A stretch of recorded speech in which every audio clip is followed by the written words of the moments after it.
எல்லாத்திலையும் வாசிக்கணும். தேவன் துயரமெல்லாம் தீர்ப்போங்கான் என்று சொல்லி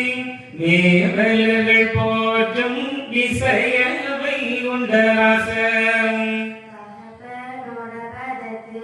சரணம் மிக பணிந்து உபகரணார் நோக்கி உரைக்கிறாரன் போதே என்னை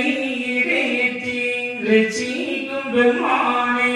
மன்னே பிதாவே மாறாவே தாயே எல்லா விபரமதும் எடுத்துரைத்தீரந்தனுக்கும் நல்லோரை நான் இனிதான் நடக்க விடைதாரும் பண்டுள்ள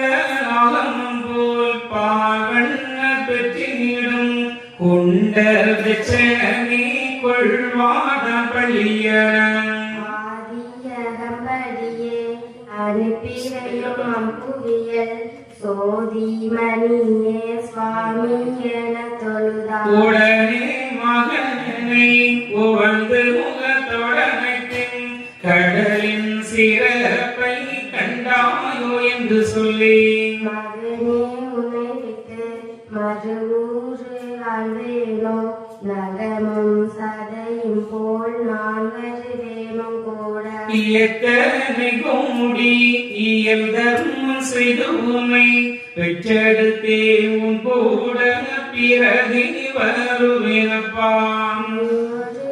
எனக்கு நிலையென்று காணும் முன்னே